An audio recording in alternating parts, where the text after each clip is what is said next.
বন্ধুরা, আজকে আপনাদের কাছে আমি একটু কিছু জিনিস শেয়ার করছি আমার বাড়ি।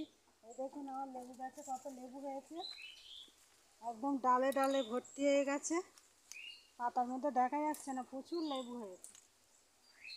এই যে কি সুন্দর লেবু হয়েছে। আর ওইদিকে আমার কলা গাছে ওরকম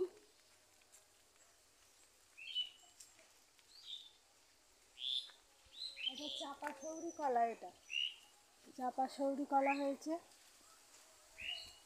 আর ওইদিকে একটা কাঁচকলার কাঁদি পড়েছে।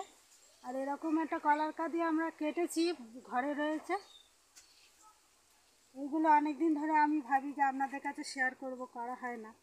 আর এই যে ছোট ছোট কটা পেঁপে গাছ আনা হয়েছে, পেঁপে গাছগুলো এখন রোয়া হলো। এই একটা, দুটো, আর এই তিনটে, এই পেঁপে গাছগুলো এখন রোয়া হলো। নমস্কার বন্ধুরা, সাধনা রান্নাঘরে আপনাদের সকলকে স্বাগত। বন্ধুরা, আজকে আমি কি রান্না করেছি এইগুলো আপনাদের শেয়ার করব। আজকে আর রান্না করার ভিডিও করা হয়নি। আমি একটু আমাদের বাজারে দোকান আছে, দোকানে গিয়েছিলাম, সেখানে একটু কাজ ছিল, আস্তে আস্তে দেরি হয়ে গেছে। আমি এই কি রান্না করেছি সেইগুলোই আজকে আপনাদের কাছে শেয়ার করছি। তাহলে দেখুন, আমি এই কুমড়ো আর উচ্ছে দিয়ে আলু দিয়ে একটা ভাজা করেছি, সেইটাই দিয়ে দিচ্ছি পাতে।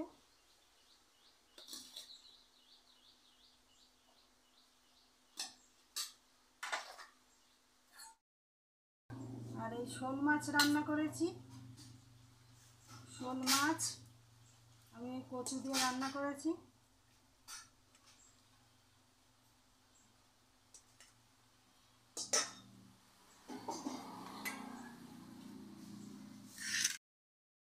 বন্ধুরা, আর আমি রান্না করেছি এই যে এটা দেখছেন, কেওড়া ফল। আমাদের সুন্দরবনে এই ফলটা এই সময় পাওয়া যায়। এই ফলটা দিয়ে এই টক রান্না করলে খুব ভালো হয়। এইটা চাটনি রান্না করলে আমাদের অতটা ভালো লাগে না। এটা একটু টক অম্বল মাছ, ছোটো মাছ দিয়ে টক এইসব করে খেলে খুব টেস্ট লাগে। এটা আমি একদিন আপনাদের রান্না করে দেখাবো। এই যে এটাই এই টক বানিয়ে নিয়েছি।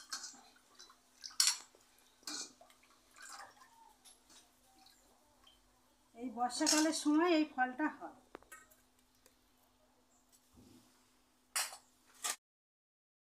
এবার এই খাবারটা আমি আপনাদের দাদাভাইকে দিয়ে দিচ্ছি। আমার বাড়া হয়ে গেছে, রেডি। বন্ধুরা, আজকে ভিডিও এই পর্যন্ত, খুব ছোট করে দেখালাম। আপনারা সবাই ভালো থাকবেন, সুস্থ থাকবেন। আজকের মতো আসি।